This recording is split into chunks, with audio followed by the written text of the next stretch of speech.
नमस्कार। आज के अंक में ये जानेंगे कि स्वयं भगवान ने योग करने के लिए हमको आदेश दिया है, उपदेश दिया है, संदेश दिया है।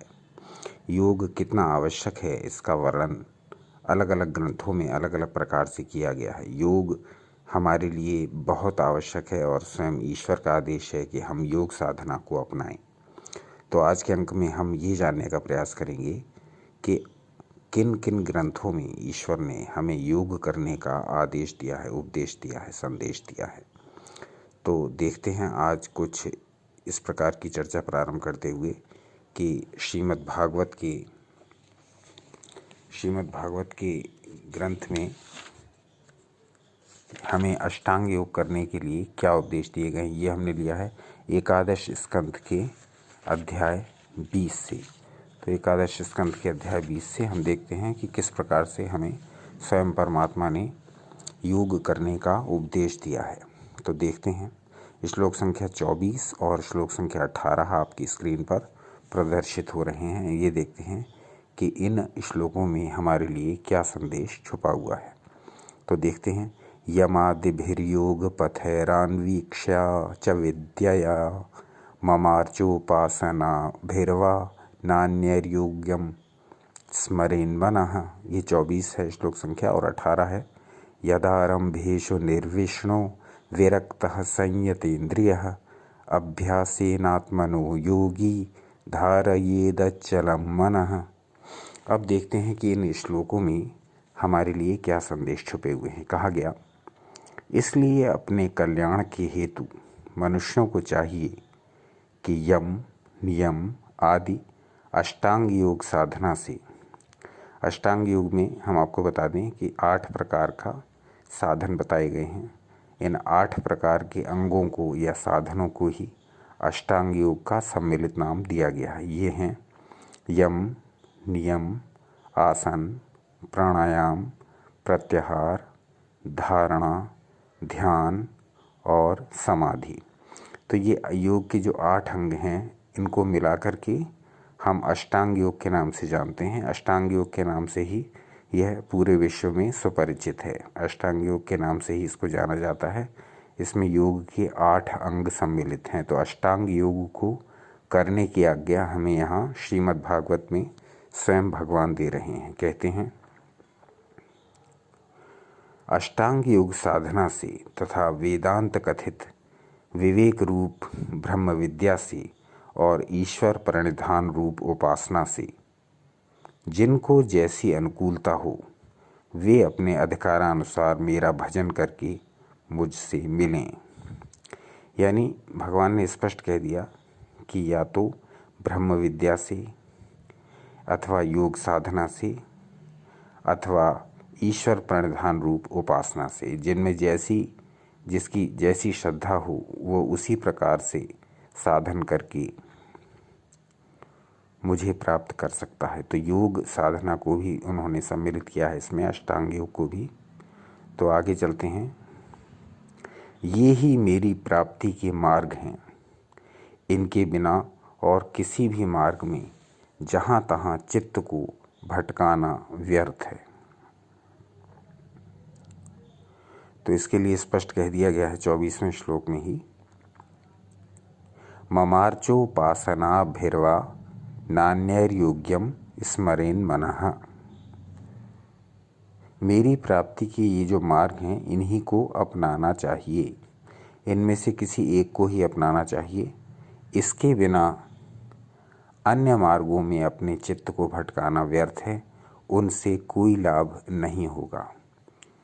तो उद्धव के लिए उपदेश देते हैं भगवान श्री कृष्ण और कहते हैं, हे उद्धव, जो मार्ग सदा से ही चले आते हैं उन मार्गों से आने वाले ही मुझे मिलते हैं।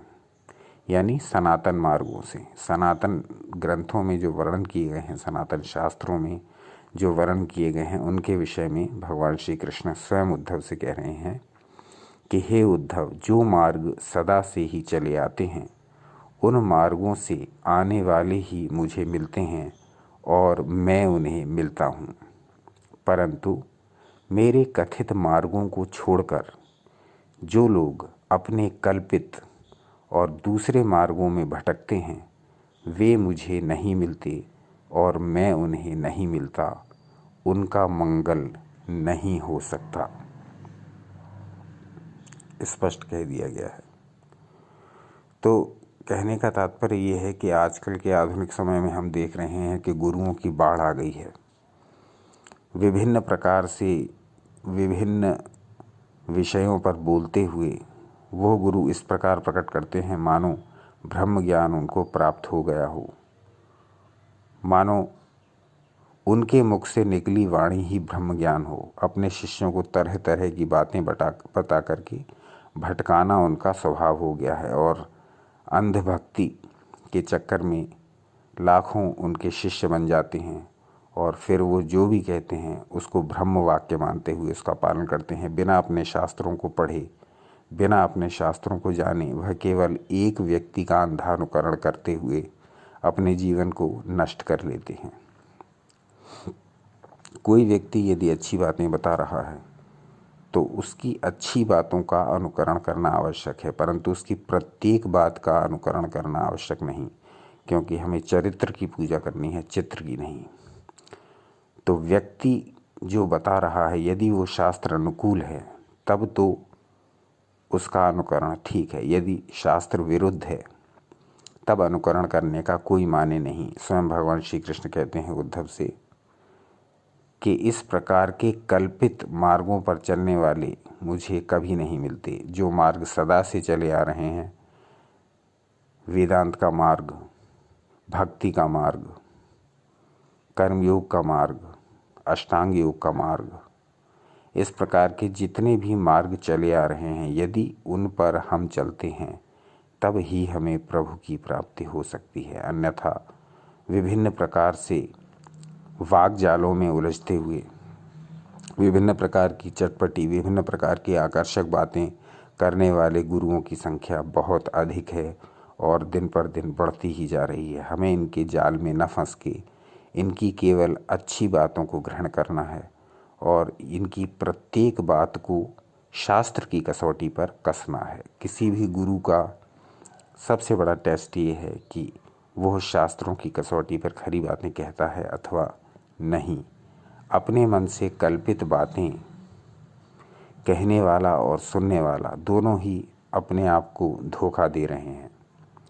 तो ये आधुनिक समय की जो विसंगति है, इस पर भी बहुत कुछ बोलने का मन है। बहुत इस विषय पर भी बहुत सारे वीडियोस बनाने का मन है, जो धीरे धीरे हम यू एंड योगा चैनल के माध्यम से आप तक शेयर करना चाहेंगे। आधुनिक समय में धर्म की जो विसंगतियां हैं उस पर भी कुछ वीडियोस बनाना चाहेंगे, यदि आप कमेंट करके इसका समर्थन करेंगे तो। आगे कहते हैं, वे मुझे नहीं मिलते और मैं उन्हें नहीं मिलता, उनका मंगल नहीं हो सकता। अतएव मेरी प्राप्ति के साधन अष्टांग योग, वेदांत कथित ज्ञान और ईश्वर भक्ति, ये तीन ही प्रशस्त पथ हैं।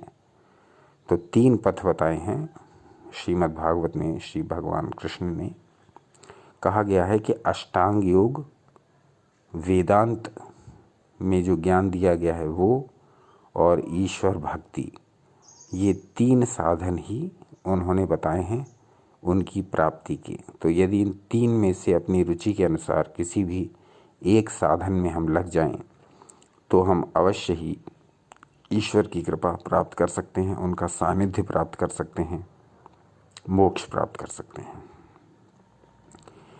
तो कहा गया, इसलिए सब कर्मों से विरत होकर योग साधना आरंभ करने वाले वैराग्यवान योगी लोग इंद्रियों का संयम करके ईश्वर प्रधान रूप भक्ति द्वारा योग साधना से मेरे में अपने चित्त को स्थिर करते हैं, वे मुझे ही पाते हैं।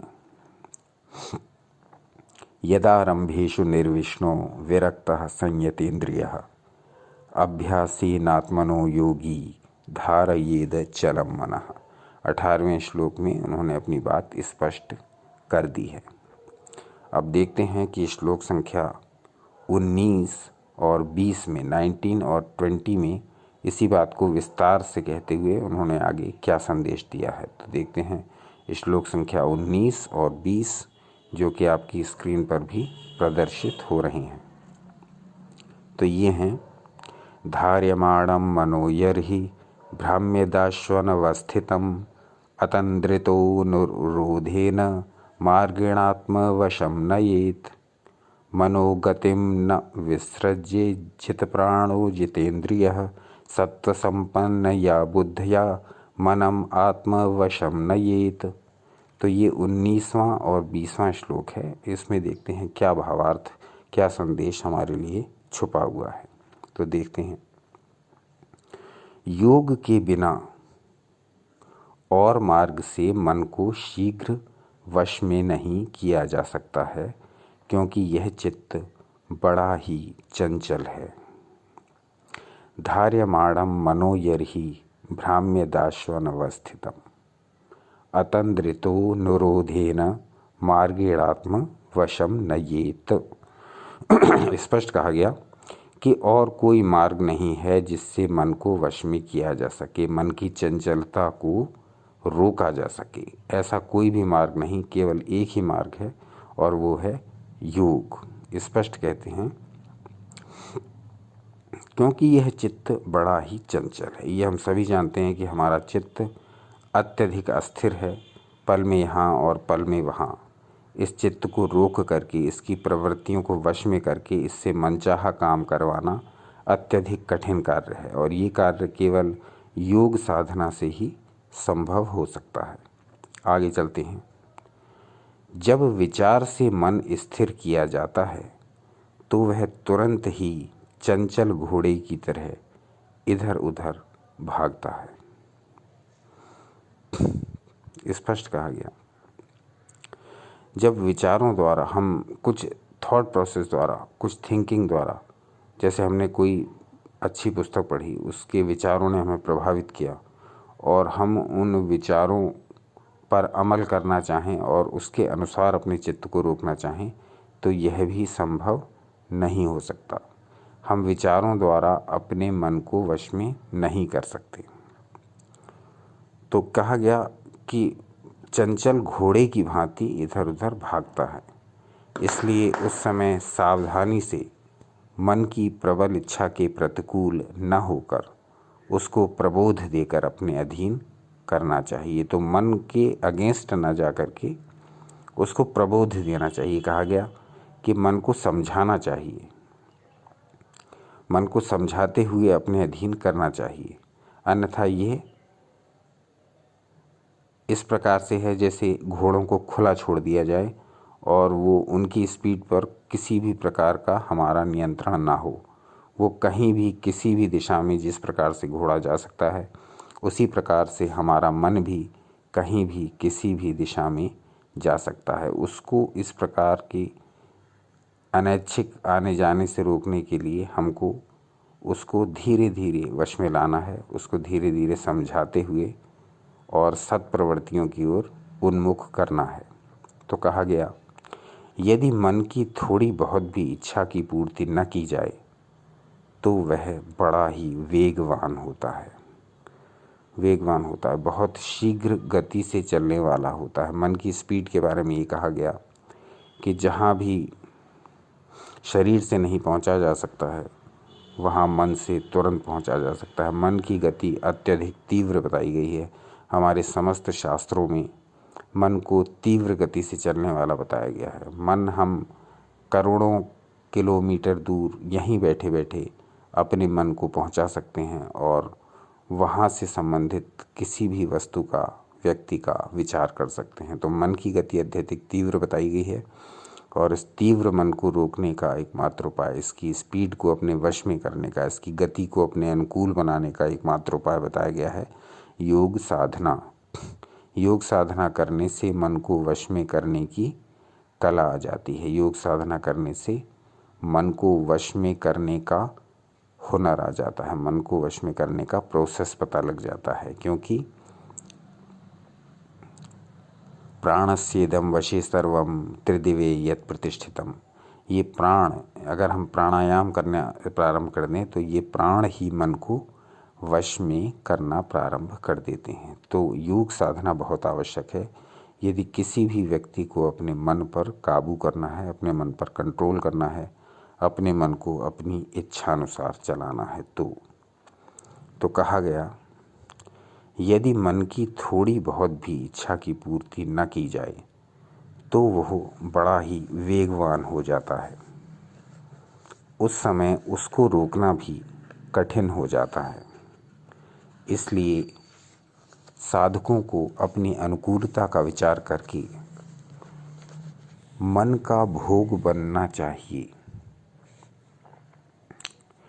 यदि उस समय संकटापन्न अवस्था उपस्थित हो जाए तो एकमात्र मन के विचार पर निर्भर न करके दृढ़तापूर्वक उत्साह से प्राणायाम करना चाहिए, क्योंकि योग साधना द्वारा प्राणायाम से मन निश्चय ही वश में हो जाता है। स्पष्ट कहा गया है कि जब योग साधना करेंगे, जब प्राणायाम की साधना करेंगे, तब उस प्राणायाम के द्वारा हमारे जो प्राणवायु है, प्राणवायु जब स्थिर होगी तो प्राणवायु के ही अधिकार में मन होता है।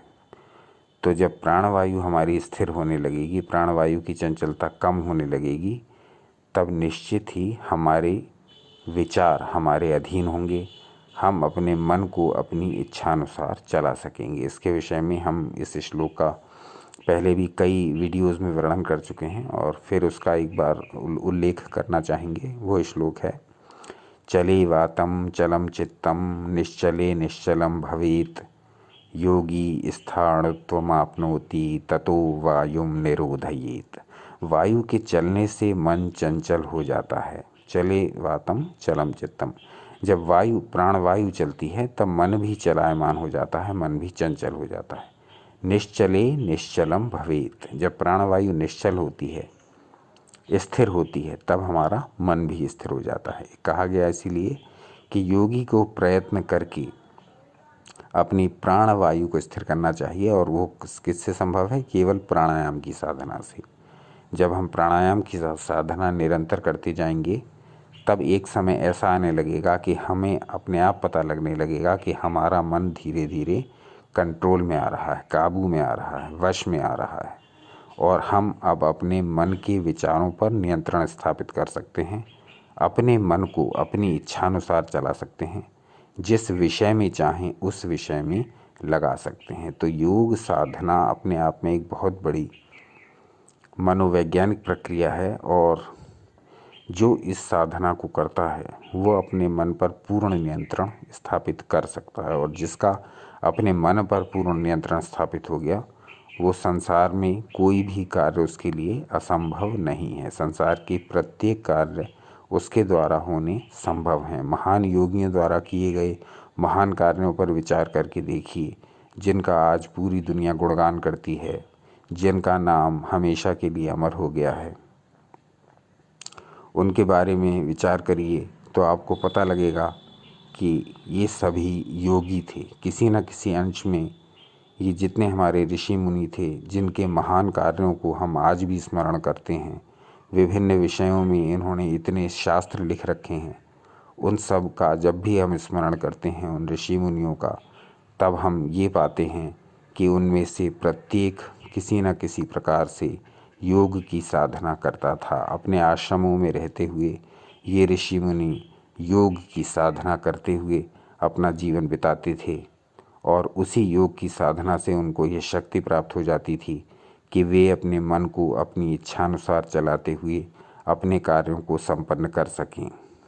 इस प्रकार से इसी मन को वश में करके उन्होंने इतने इतने महान कार्य किए कि आज भी पूरी दुनिया उनके कार्यों को देख करके दंग है।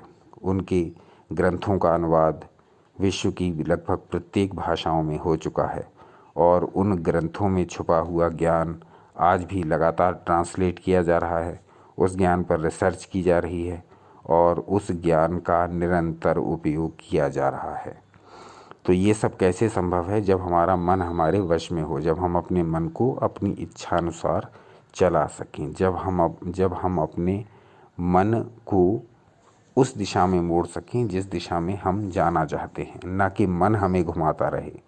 सामान्य सांसारिक जीवन में हम देखते हैं, सामान्य सांसारिक अवस्था में हम देखते हैं कि किस प्रकार से हमारा मन ही हमें घुमाता रहता है। हम अपने मन को कभी भी अपनी इच्छा अनुसार नहीं चला पाते हैं। जैसा मन कहता है वैसे करने लगते हैं। एक और आधुनिक युग की विडंबना है मूडी होना। बोर हो रहे हैं, मूड ऐसा हो रहा है, मूड वैसा हो रहा है, मूड बनाना है, इस तरह की मूर्खतापूर्ण बातें वही कर सकते हैं जिनका मन उनके वश में नहीं, जो मन की चंचलता के वशीभूत हैं। मन जो कह रहा है वो कर रहे हैं। मन नशा करने को कह रहा है, नशा करने लगे। मन व्यभिचार करने को कह रहा है, व्यभिचार में प्रवृत्त हो गए। तो मन के वश में चलने का ही परिणाम है पाप, दुर्भावना और अपराध। यदि यही मन हमारे वश में आ जाए तो हम बहुत सारे संकटों से बचे रह सकते हैं। तो ये मन वश में कैसे आएगा? ये मन वश में आएगा योग साधना से, प्राणायाम साधना से।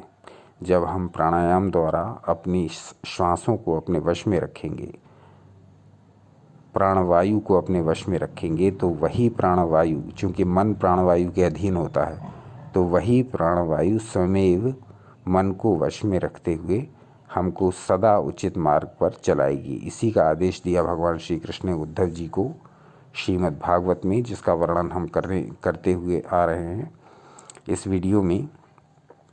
तो आगे चल के देखते हैं इसमें और क्या कहा गया। मन के विचार पर निर्भर न करके दृढ़तापूर्वक उत्साह से प्राणायाम करना चाहिए, क्योंकि योग साधना द्वारा प्राणायाम से मन निश्चय ही वश में हो जाता है। इसलिए व्याकुल होकर मन को स्वच्छंद नहीं होने देना चाहिए। स्वच्छंद नहीं होने देना चाहिए का अर्थ है कि मन को उसकी इच्छानुसार कार्य नहीं करने देना चाहिए। यदि हमने मन को वश में न किया, यदि हमने मन पर नियंत्रण स्थापित न किया, यदि हमने मन को कंट्रोल न किया, तो ये मन हमसे ऐसे ऐसे कार्य करा लेगा जिसका बाद में हमें सिर्फ पश्चाताप ही हो सकता है। हम उस कर्म को बदल नहीं पाएंगे, क्योंकि ये मन स्वच्छंद होने पर हमसे इस प्रकार के कार्य करा लेगा जो पाप की श्रेणी में आते हैं, जो अपराध की श्रेणी में आते हैं। तो आगे कहा गया, परंतु योग मार्ग से प्राणायाम करके मन प्राण इंद्रियों को जीतकर सात्विक बुद्धि से मन को अपने अधीन कर लेना चाहिए। तो स्पष्ट कह दिया गया कि प्राणायाम की साधना करिए और प्राणायाम की इस साधना से आपका मन आपके वश में हो जाएगा। फिर आप इससे अपनी इच्छानुसार कार्य करा सकते हैं। स्पष्ट कह दिया गया है भगवान श्री कृष्ण द्वारा उद्धव जी से श्रीमद् भागवत में, जिसका हम वर्णन करते हुए आ रहे हैं और आपकी स्क्रीन पर भी उसके श्लोकों को दिखाते हुए आ रहे हैं। सत्व संपन्नया बुद्धया मनम आत्म वशम नयेत। सत्व संपन्न बुद्धि के द्वारा मन को और आत्मा को जब वश में कर लेते हैं, तब मन किसी भी प्रकार से रजोगुण और तमोगुण के अधीन नहीं होता और वो आपसे केवल अच्छे कार्य कराएगा। अच्छे कार्य आपसे तभी कराएगा जब वो आपके वश में होगा, उसकी चंचलता समाप्त हो चुकी होगी या कम हो चुकी होगी। जब उसकी चंचलता कम हो चुकी होगी तब उसके निर्णय आपके अधिकार में होंगे, आपके वश में होंगे। तब आप अपने मन से अपनी इच्छानुसार कार्य करा सकेंगे। तो कहने का तात्पर्य ये है कि यदि हम योग साधना में प्रवृत्त हों, यदि हम योग साधना करें, यदि हम प्राणायाम की साधना करें, यदि हम प्राणों पर अधिकार करना सीखें। अधिकार करना कैसे सीखेंगे? प्राणायाम के अभ्यास द्वारा मात्र। आपको और कुछ नहीं करना है, आपको केवल प्राणायाम का अभ्यास करना है। बाकी कोई भी क्रिया आपको कहीं से नहीं सीखनी है। केवल प्राणायाम के अभ्यास मात्र से ही मन वश में हो जाता है।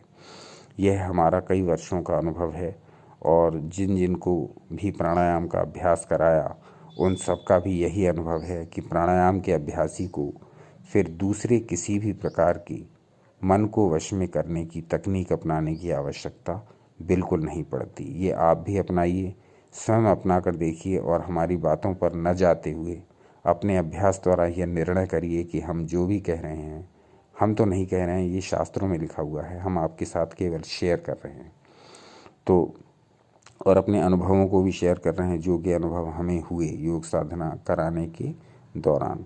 तो हम जो हमारा ये अनुभव है व्यक्तिगत अनुभव भी है और बहुत सारे जो हमारे साथी योग साधक हैं, जो हमारे शिष्य हैं, सभी का ये अनुभव है कि जो व्यक्ति प्राणायाम की साधना करता है, प्राणायाम का अभ्यास करता है, निरंतर करता रहता है, तो कुछ माह बाद या कुछ वर्ष बाद, साधना पर निर्भर है कितनी साधना कर रहे हैं, तो कुछ समय पश्चात उसको ये अनुभव होगा, स्वयं अनुभव होगा कि इस साधना से धीरे धीरे अपने आप ही उसके मनोवेग, उसके मनोभाव, उसका मनोजगत पूरी तरह से परिवर्तित हो रहे हैं।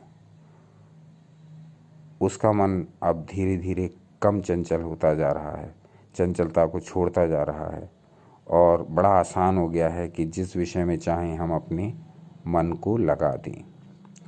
तो अपने मन को अपने वश में करने का प्राणायाम से श्रेष्ठ कोई उपाय नहीं।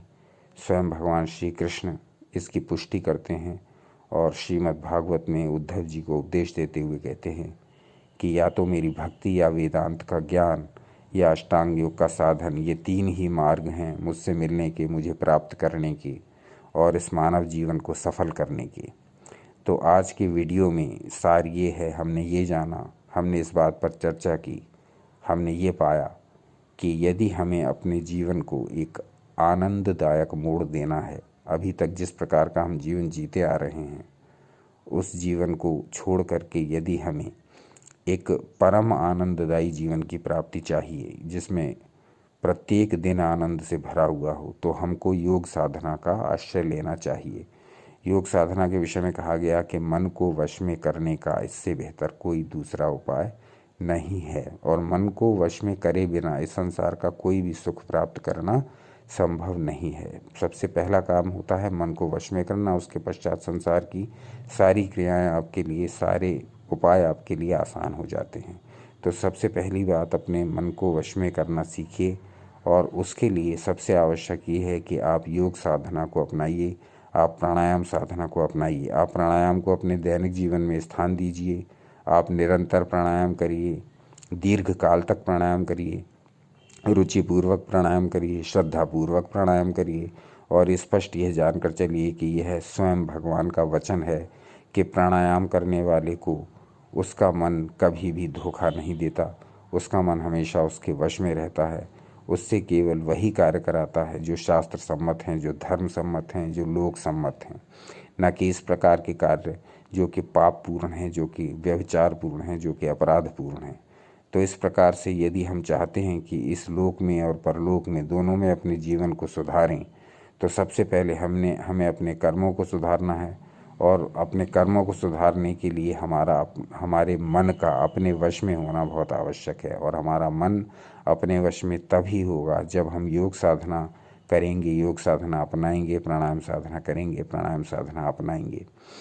तो आशा है कि इस वीडियो से जो लोग जिज्ञासु हैं, जो इस प्रकार की भावनाओं में प्रवृत्त होना चाहते हैं, जो इस प्रकार के विषयों में रुचि रखते हैं, उनको कुछ ना कुछ थोड़ा बहुत 2-3% ज्ञान या इस प्रकार का इंस्पिरेशन या इस प्रकार का मोटिवेशन या इस प्रकार की प्रेरणा उनको मिली होगी, और वह भी प्राणायाम करने की ओर प्रवृत्त होंगे, वह भी योग साधना प्रारंभ करने में उद्यत होंगे।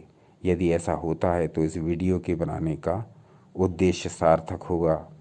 अलग अलग श्लोकों को ढूंढकर आपके साथ शेयर करना सार्थक होगा, और जो थोड़ी बहुत मेहनत हम कर पा रहे हैं आपके लिए विभिन्न शास्त्रों से चुन कर और ढूंढ कर श्लोकों को ला करके और आपके साथ शेयर करके, वह भी थोड़ा बहुत जो श्रम कर पा रहे हैं वह भी सार्थक होगा। तो बहुत सारे ऐसे और विषय अभी पेंडिंग पड़े हुए हैं। रावण संहिता के बारे में बहुत डिमांड आ रही है और बहुत सारे कमेंट्स भी आ रहे हैं। तो सोच रहे हैं कि दिसंबर के प्रारंभिक सप्ताह में ही, यानी लगभग 7 दिसंबर तक हम रावण संहिता भी प्रारंभ कर दें। रावण संहिता को हम सीरीज़ में प्रारंभ करना चाह रहे हैं, एक पूरी श्रृंखला चलाएंगे जिसमें रावण संहिता में छुपे हुए बहुत सारी दुर्लभ जानकारी आपको प्राप्त होगी, आप तक पहुंचाएंगे, आपके साथ शेयर करेंगे प्रमाण सहित।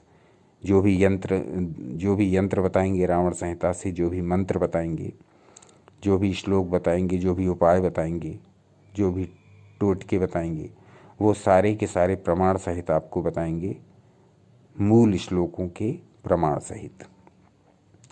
तो प्रतीक्षा कीजिए, दिसंबर के प्रथम सप्ताह में ही रावण संहिता किसी भी दिन हम अपलोड करेंगे और उसके पश्चात एक पूरी सीरीज के रूप में आपके समक्ष प्रस्तुत करेंगे। रावण संहिता का हम सोच रहे हैं कि पूरा का पूरा वर्णन आपको दिया जाए, कुछ भी छूटे नहीं, कुछ भी शेयर होने से बचे नहीं।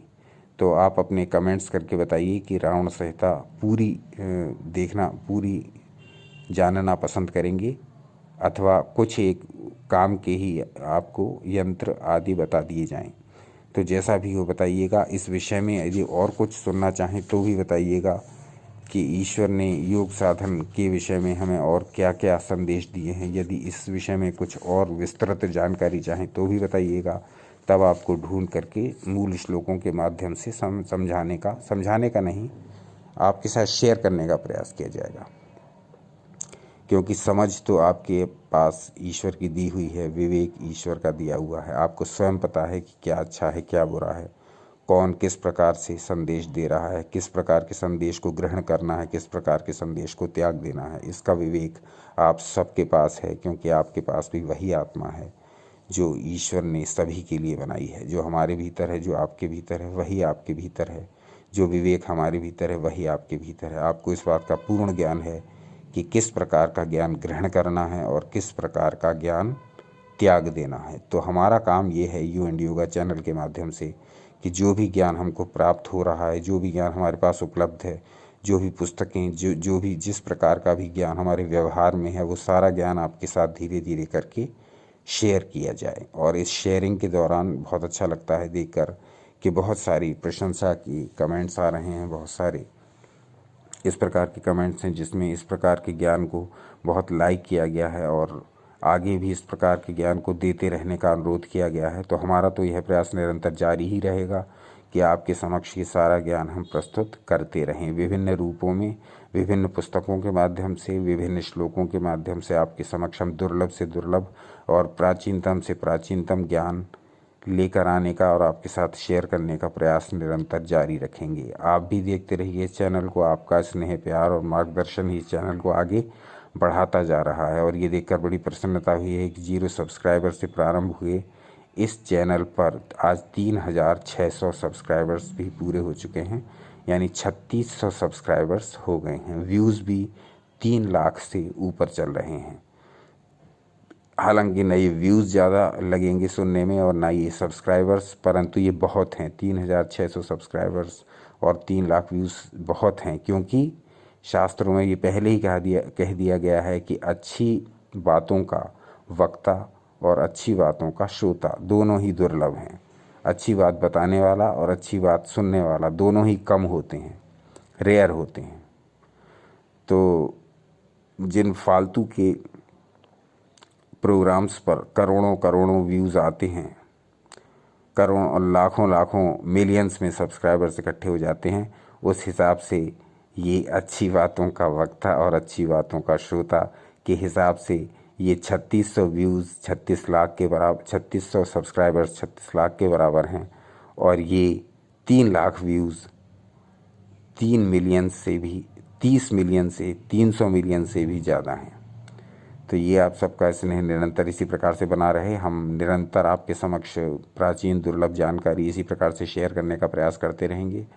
आज का वीडियो कुछ लंबा हो गया है, परंतु बहुत प्रसन्नता है कि इस वीडियो को अंत तक वही देखेंगे जिनको इस प्रकार के विषयों में रुचि है। अन्यथा जो टाइम पास, मनोरंजन के लिए इस वीडियो को क्लिक किए थे, वो तो पहले 2-3 मिनटों में ही भाग गए होंगे। ठीक है, तो अंत तक बने रहने के लिए आपका बहुत बहुत धन्यवाद। देखते रहिए आपका अपना चैनल यू एंड योगा। अपना अनमोल समय हमें देने के लिए बहुत बहुत धन्यवाद।